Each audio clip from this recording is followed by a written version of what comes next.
Pertama-tama terima kasih Iya. Pak Primus dan teman-teman dari Investor Trust sudah mengundang kami semua di sini.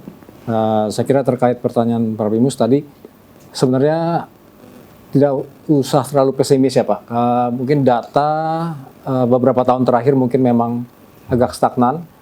Tapi kalau kita lihat, tadi saya suka Pak Primus jabarkan data secara keseluruhan berikut KPD. Karena yang terjadi kan sebenarnya reksadana AUM-nya sempat turun karena ada peraturan OJK baru di mana unit link itu tidak boleh berinvestasi di reksadana. Makanya teman-teman ada peralihan lah dari AUM reksadana turun tapi KPD-nya naik. Jadi KPD itu dibolehkan. Saya kira itu terutama dari industri asuransi. Nah kalau kita lihat secara umum memang mungkin perjalanannya agak stagnan kalau di dalam beberapa tahun terakhir ya Pak. Karena tadi mungkin juga dikatakan rekan-rekan sebelumnya bahwa ada kripto, itu kan nggak semuanya flow-nya tercapture gitu ya, di situ.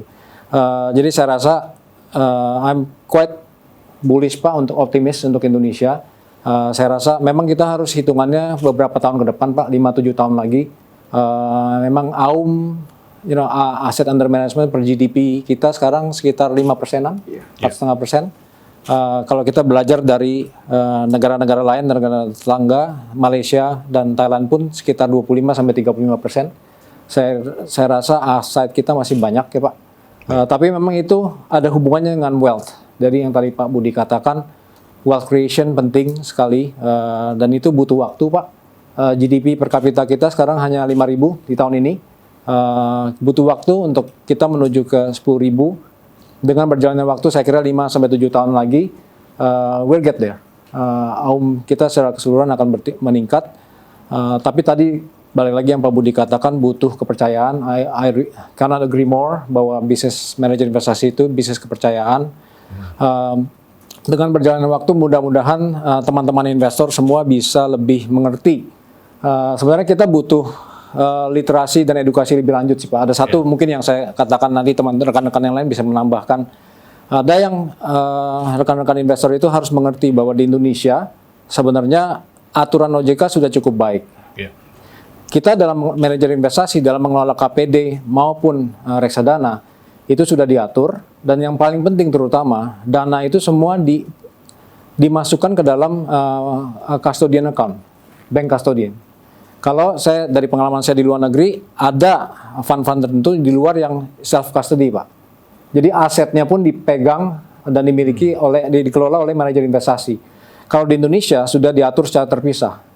Kami sebagai manajer investasi mengelola aset, tadi yang Pak Budi katakan, jual beli saham, obligasi, instrumen pasar uang, semua dalam lingkup dananya itu ada yang mengawasi, yaitu rekan-rekan bank custody terpisah. Dan saya boleh katakan di sini bahwa aset yang ada di bank custodian itu adalah bankruptcy remote. Terlepas itu dipisahkan dari balance sheet bank-bank yang di Indonesia. Jadi kami manajer investasi hanya berhak untuk menjual belikan instrumen yang ada di dalam custodian account tersebut.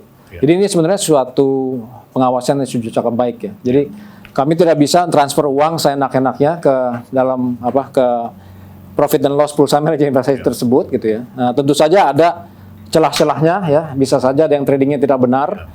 Dari saat itulah yang Pak Budi katakan tadi, sangat penting rekan-rekan investor mengerti dan menganggap kami manajer investasi sebagai partner berinvestasi. Harus mengerti.